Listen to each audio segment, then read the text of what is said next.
progress. Good morning, everyone. Whether you're joining us here in person or tuning in online, welcome to the Geneva Press Club, the Club Suisse de la Presse. On behalf of Isabelle Falconier, our Executive Director, I'm pleased to welcome you and to introduce myself. My name is Tobias Claire, and I have the pleasure of moderating today's press conference. We are here to present a bold and thought-provoking artistic and political action, the Felon Don, created by activist Taran Singh Brar. The Taco Tour and the Felon Don have now arrived in Geneva and will be taking place this Friday at the Place des Nations from 10 a.m. to 5 p.m. At a time when press freedom is under attack in the United States, when withdrawals from major UN institutions are becoming a reality, and when trade wars are escalating into what some now call the taco theory, Trump always chickens out, one activist has taken it upon himself to push back. Taran Singh Brar is here with us in Geneva to share his message and to present his fight against human rights violation through his unique and courageous activism. Taran, thank you for being here. The floor is yours. Thank you, Tobias. I want to thank you and the Geneva Press Club for hosting this wonderful event and for doing so at a time when press freedoms are under attack, as President Donald Trump dismantles the international community in Geneva through budget cuts, layoffs, and taking an axe to multilateralism. It's important today we have a full airing and account of the crimes committed by Donald Trump as the president and leader of the US government, the only superpower on earth. I also want to thank Switzerland, which has shown me what an upgraded democracy can look like. Before, I thought the United States was the ideal democratic structure, and Switzerland has taught me about the value of direct democracy and diluting executive power from one person to seven, and how that promotes freedom, peace, and happiness amongst a population to be governed in such a democratic way. The topic of today's talk is crimes against humanity that I've seen with my own eyes and experienced with my own body by Donald Trump and the government he leads. This is partly a wake-up call to Europe, that what I've gone through shows me that Donald Trump is serious about every threat and word he utters.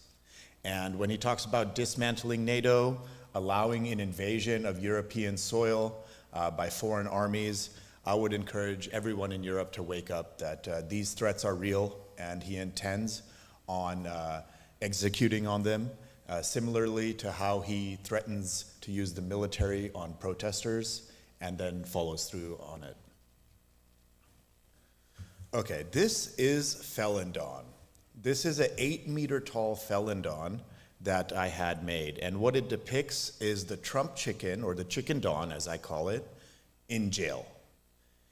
It's a good visual. It's a follow-up to the chicken Don when he did not have jail bars around him. This is a very dangerous chicken. This is the world's first venomous chicken. And if this chicken is not jailed, he's a threat to you and your life, just like he's been to mine. I debuted Felon Don in Washington, D.C. With a permit from the National Park Service in January 2025 this year. As you can see here, people are very happy to be taking photos with it, playing inside. There was lots of smiles and compliments from liberals, people who don't like Trump, as well as MAGA people wearing Make America Great Hat Again hats and loving the Felon Don when it was displayed. This is in March 2025 when I returned to Washington, D.C. and got new authorizations to place the 8-meter tall, 25-foot tall Felon Don on the National Mall next to Congress. Now, this is a very symbolic photo and historic thing because obviously we know Donald Trump did January 6th, the overthrow of the US government attempt. And he never faced proper accountability for that. So placing the Felon Don at the site of the Congress was a truly special moment. However, as you will see in this slide, Trump supporters got violent with me and the Felon Don in this March of this year. This is a live stream video I'm going to play for you. I apologize, the resolution was choppy, I couldn't control the cell phone towers, and I apologize for having the support this activism button at the bottom that obscures the view. But if you look to the bottom right, you will see a person, it's a woman in a white shirt and shorts, walking towards the Felon Don. You will then hear a loud cut scraping noise as she stabs a 3-foot hole into it. And then you will see it fall and make a loud noise. And then me and my cameraman followed this person and asked her, why did you just commit the crime of property destruction with a knife? And you'll see she yells a lot of racial insults, as if I do not belong in America because I have brown skin and an Indian name. But you know, I grew up in the United States as a citizen devoted to the country, and I'm as American as apple pie. And I've devoted more of myself to the country and sacrificed more in my health and wealth than she has. And so here we go.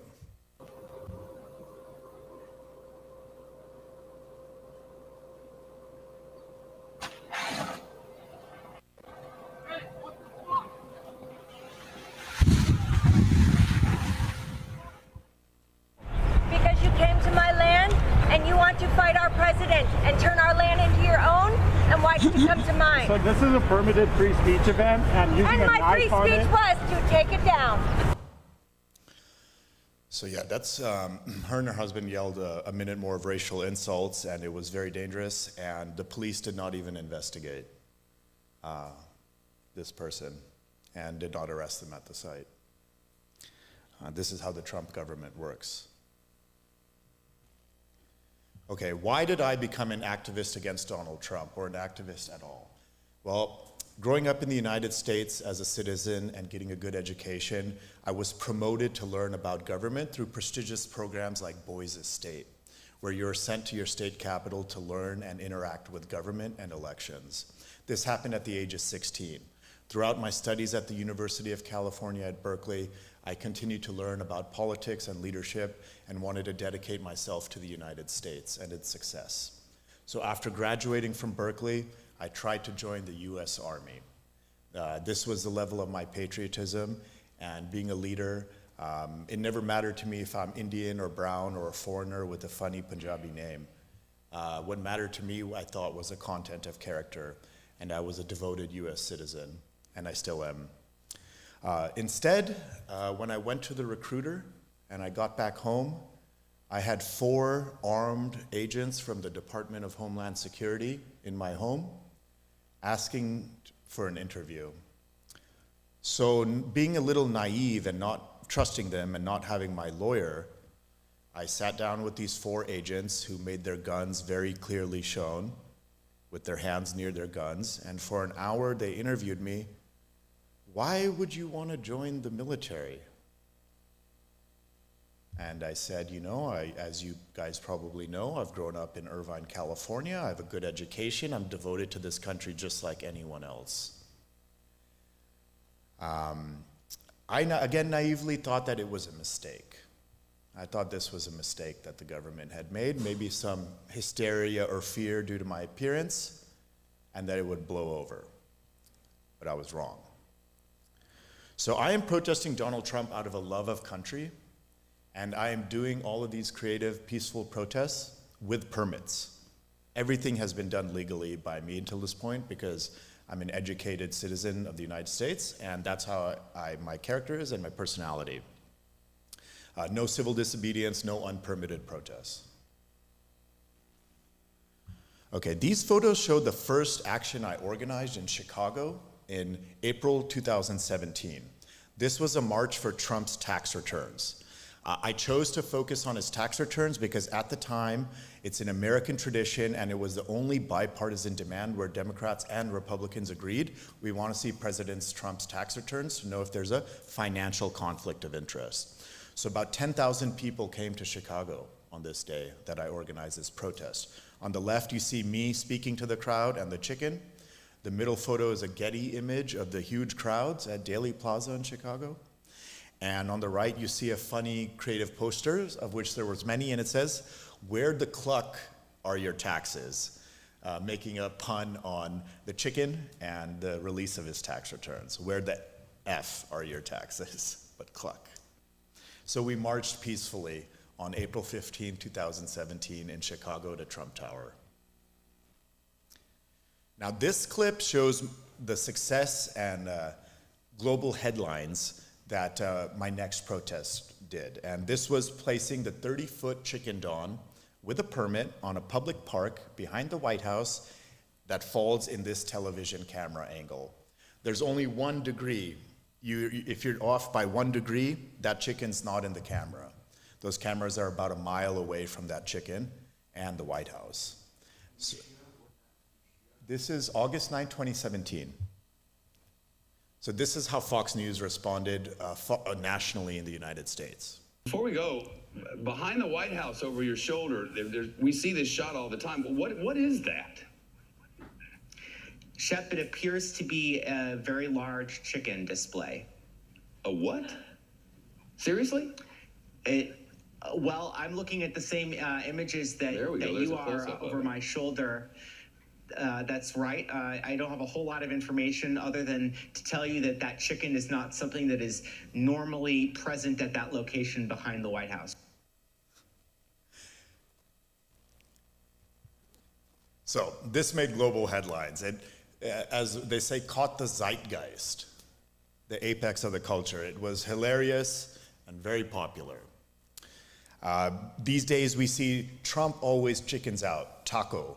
That meme is back in the news because putting the Chicken Don there, as you see me with it, a large 30-foot, 9 meter tall, 10 meter tall chicken, reverberated in people's minds in the United States and around the world. It was also carried by Swiss Info and many Swiss news outlets.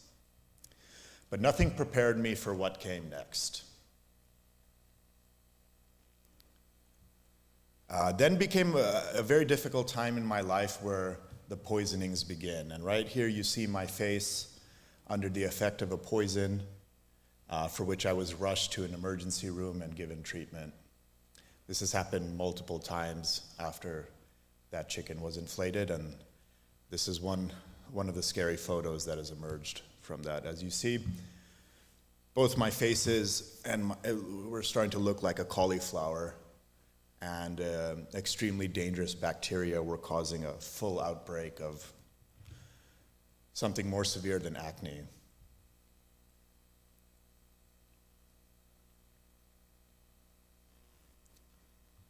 This is my travel ticket on United Airlines for the date of October 4th, 2017. This is 7 weeks, less than 2 months after Chicken Don was inflated in Washington, D.C., and I was back in my home state of California. I attempted to fly from San Francisco on the 4th of October, 2017, to Vancouver, Canada, because at this point, I had been designated as a terrorist threat, and I was in a lot of danger by staying in the United States. You'll see my name. This is the flight, the date highlighted, October 4, 2017, San Francisco to Canada.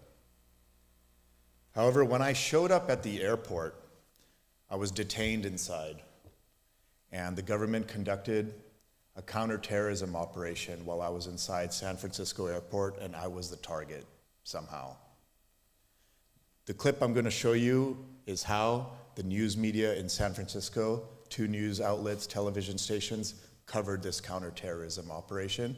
And you'll see scenes inside the airport that are violent and scary, and I was inside, and worse things were happening to me. These drills were so intense, guys, that it lasted about 5 hours. They treated this as a real-life scenario. Let me show you video of the drill. It took place in an area where passengers could not see because they did not want to alarm the passengers of what was happening. They brought out volunteers, search dogs. The one that wrapped up about 4 hours ago at Terminal 1 here at the airport simulated a terrorist attack involving an active shooter. I was inside the airport as this footage was taken. That night at San Francisco Airport, I survived an assassination attempt by President Trump. And now I'm going to explain to you how Trump is using governmental powers to commit crimes against humanity, which is a technical legal term, and we're in the important city of Geneva, where this really matters and counts. I had a nerve agent rubbed on my body inside San Francisco Airport that day. As the nerve agent began absorbing into my skin through the clothes, I felt a sharp pain.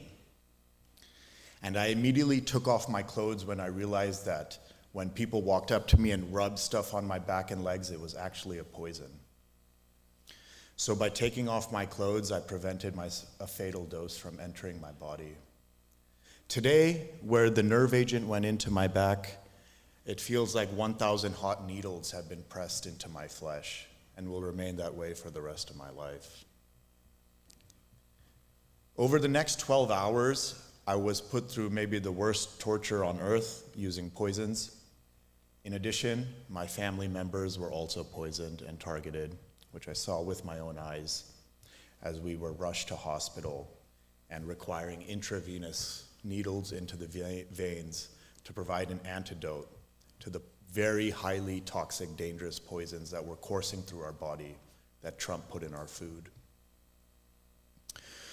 So crimes against humanity is a technical legal term, and according to the Rome Statute, there are about 13 technical definitions of a crime against humanity. Of those, which I've combed through very carefully, I can confidently say I have seen with my own eyes and experienced with my own body Trump committing the following crimes against humanity. One is torture. I've been through perhaps the most painful torture on earth that's left me with the most painful diseases on the planet.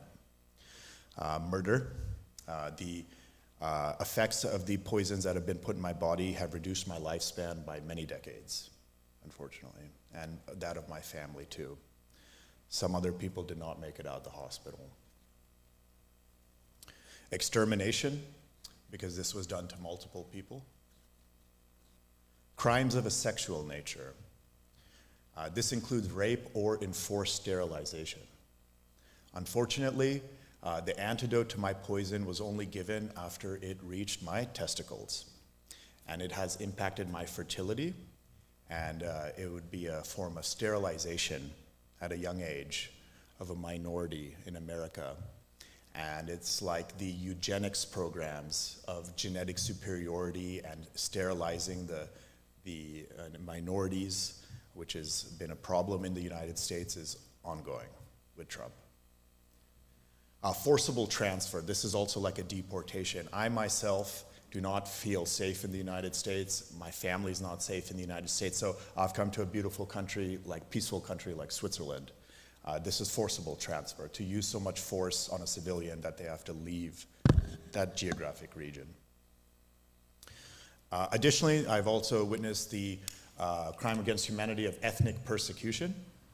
Ethnic persecution because multiple members of my family were poisoned, and I have a mixed family with European American white members, and no poisons were placed in their food. At the time, me and my Indian family members were poisoned, and they were not rushed to a hospital to get an intravenous antidote.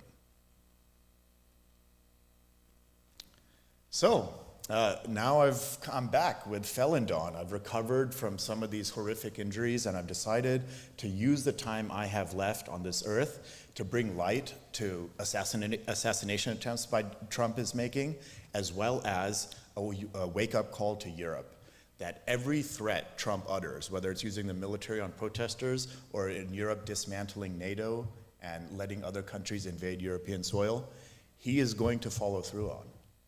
So I'm taking Felon Don around Europe, and here you see it in Paris.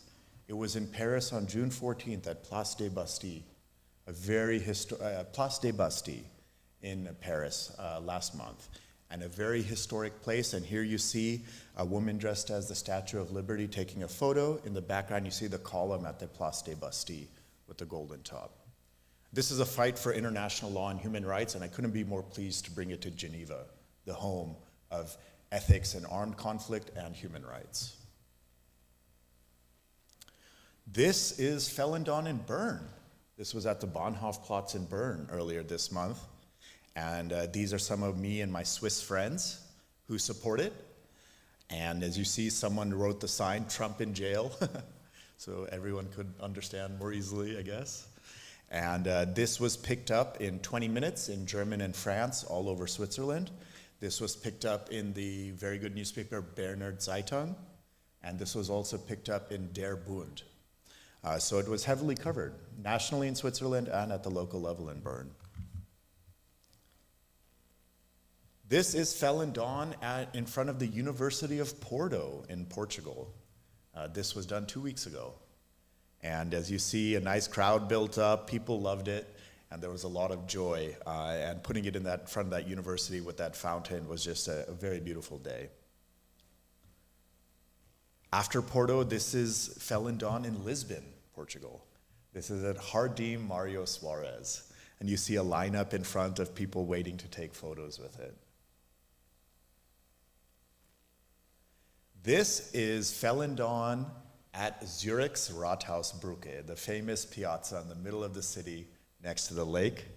And I can't wait to show you this drone video that highlights how historic and beautiful Felon Don was in the river next to the lake. And as you see it goes up, you see Fraumünster on the right and the beautiful lake. And on the left, you see Große Münster. And it was just a beautiful day on this Swiss tour.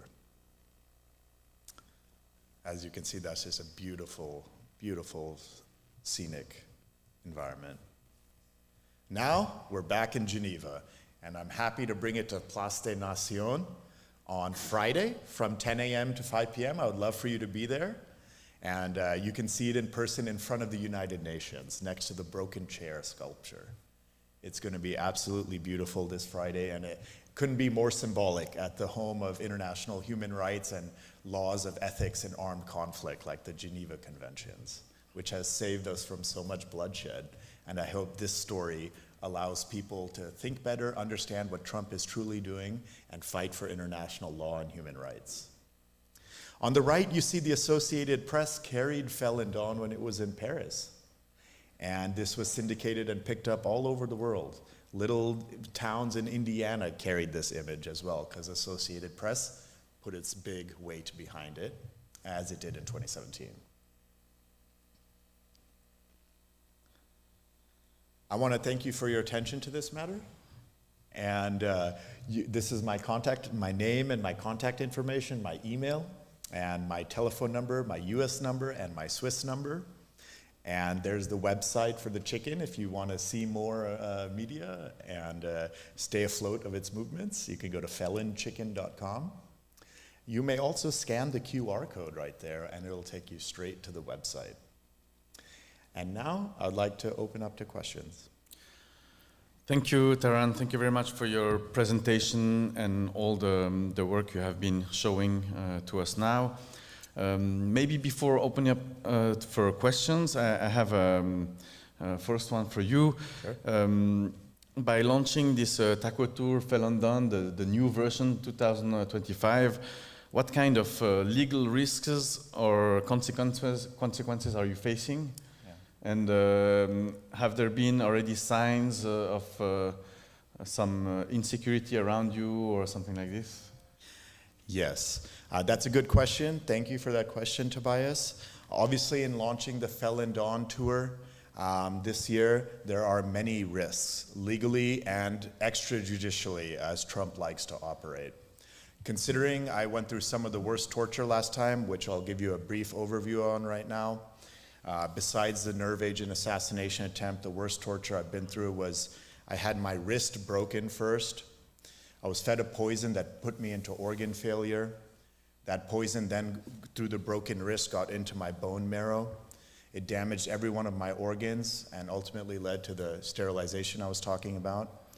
Now, because it got into the bone marrow through that broken wrist, which is normally protected, I have a blood disorder similar to sickle cell anemia. This average lifespan of someone with this disease is 40 years old.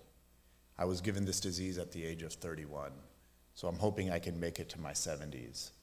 Now doing it again with Felon Don this year is potentially going through something that painful and deadly again. I do not plan on going back to the United States at this time because it is increasingly authoritarian and someone like me knows that best. I am very worried about everyone in America and especially my family, especially since I know Trump and his government have no problem going after the families of activists as if he's Putin or Xi Jinping or something. I think he's more dangerous than Putin. So let's open up for question. If you have question, maybe raise your hand and we'll bring you a microphone to ask some questions now. If it's, yes, please.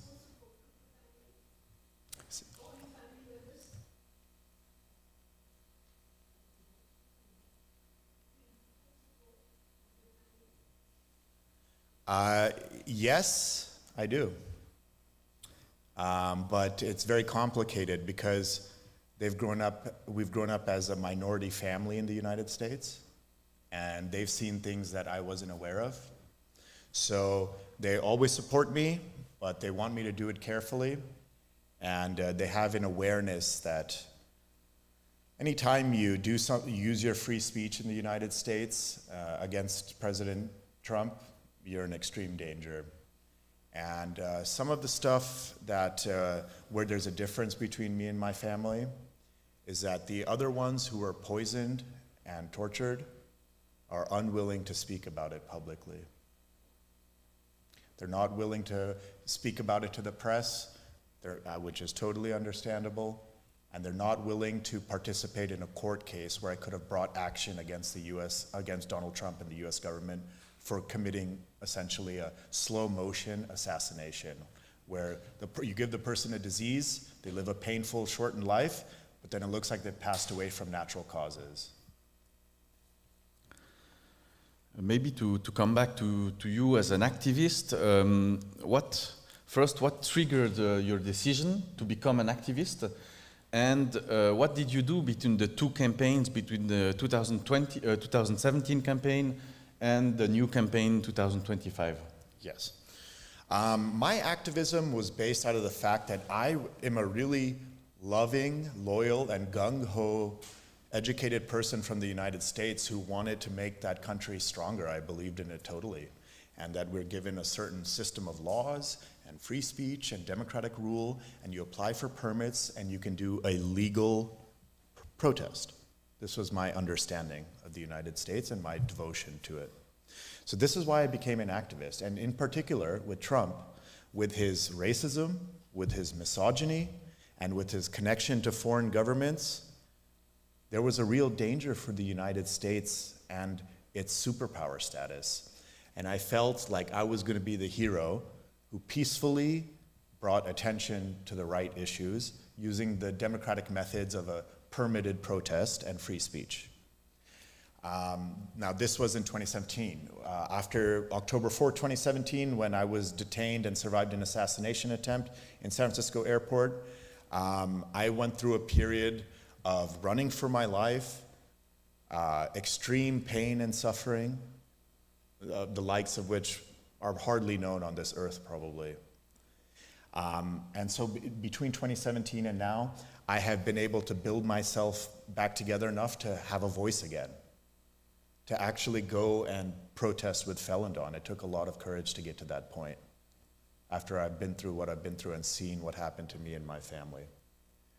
In between 2017 and 2025, I was able to release my documentary film. I'm a documentary filmmaker, and this film is called The Marriage of a Scientist. And The Marriage of a Scientist shows the love I had for a couple that was 70 years older than me. And the man was a Nobel Prize winning scientist who invented the laser beam. And he was my professor, we were connected through Berkeley. And I made this film, The Marriage of a Scientist. It's on iTunes now. And then I got the courage in January 2025 to get back out here with Felon Don. And after this European tour of Felon Don, what is your next, your upcoming projects, or as an activist, what is your next step in this field? Yeah, well, thank you for that question. After this European tour, I have gotten requests, I have received requests to take Felon Don all over Canada, Toronto, Ottawa, Vancouver, Calgary. I have received requests to take it to Japan, Tokyo and Hiroshima, the site of the US nuclear bombing. I've received requests from South Korea. So I plan on following through on those requests. However, there is a new idea I have for some activism, and it's a stinging sort of satire in the sense that I'm not the terrorist here, clearly. I'm the one using free speech and peacefulness and lawfulness in a creative way. That's not terrorism, okay? No, the real terrorist is Donald Trump. So my joke is, I'm not Osama bin Laden, he's Osama bin Trump. And a mixing of the two faces could be my next inflatable, because obviously there are some similarities between Donald Trump and Osama bin Laden. They're both 190 centimeters tall. They both look like they just crawled out of a cave. And both have killed many Americans by inspiring their followers to shoot or bomb democratic officials, synagogues, community centers. So I'm not the terrorist here. Osama bin Trump is the terrorist. And that will be my next public inflatable and artwork and comedy routines that I plan on going forward with. I'm not the terrorist, he's the terrorist.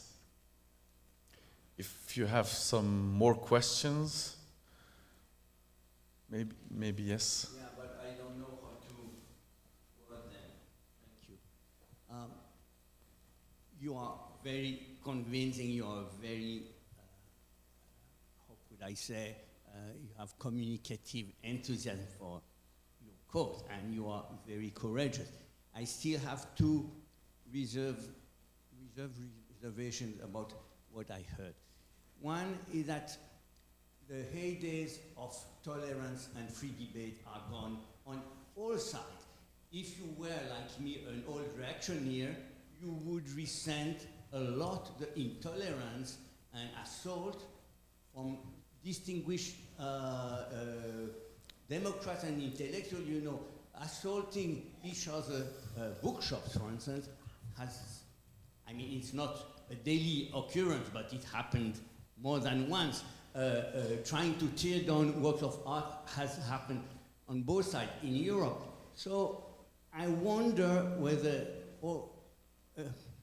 the monster that Donald Trump is not a mirror effect of this collapse of democracy for all, because you are too young to know, but I remember a time when most citizens thought that it was to their benefit to have free speech, free debate, and tolerating people who disagree with them.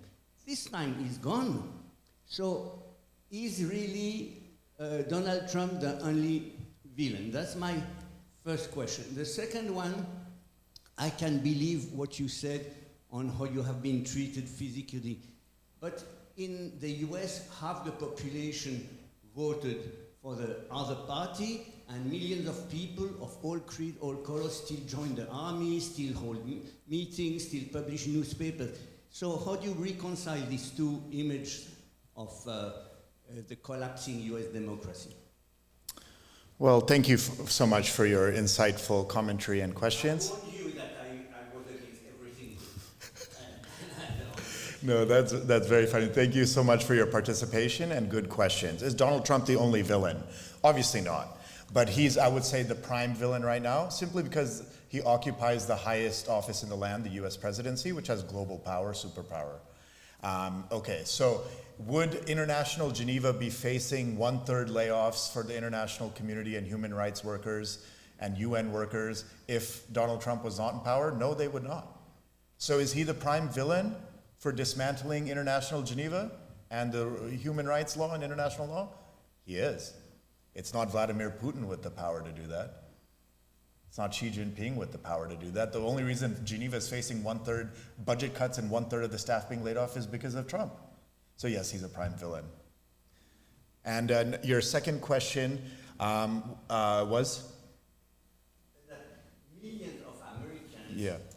who are as much against Trump as you are still join the army without being called a terrorist. Oh, yeah, and, yeah. Hold meetings and create political parties, still have publishing houses and writing. You even were the hero of one issue of Time magazine. Right. Thank you. No, that's very kind. Yeah, yes.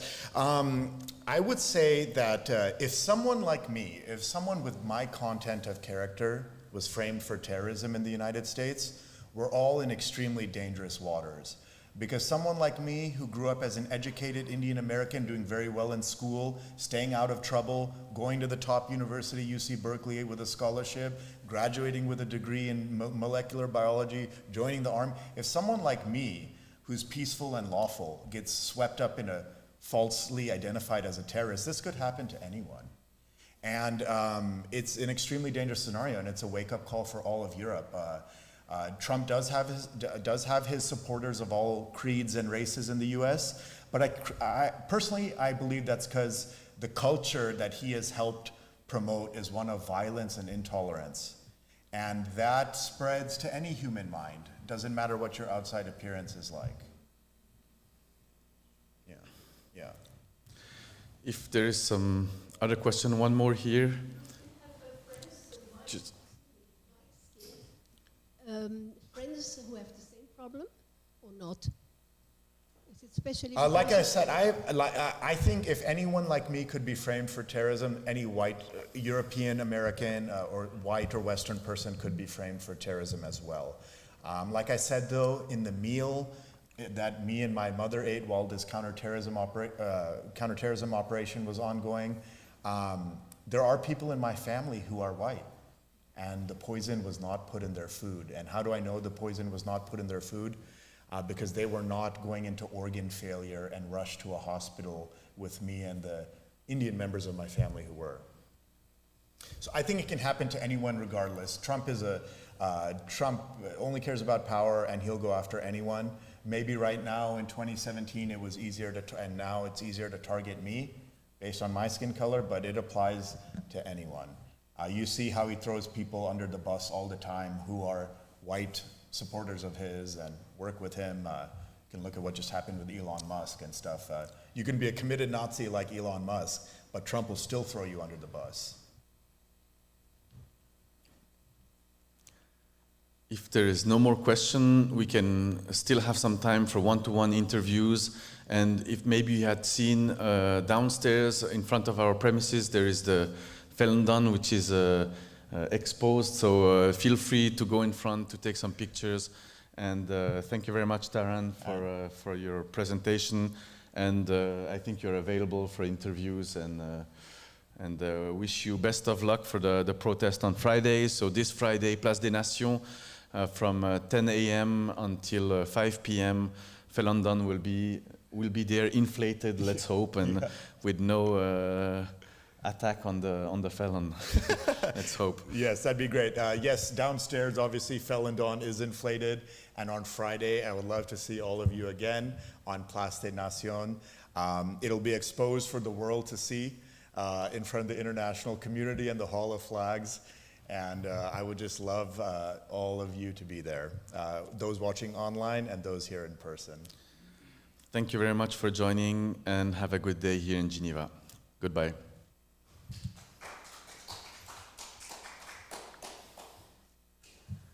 Thank you.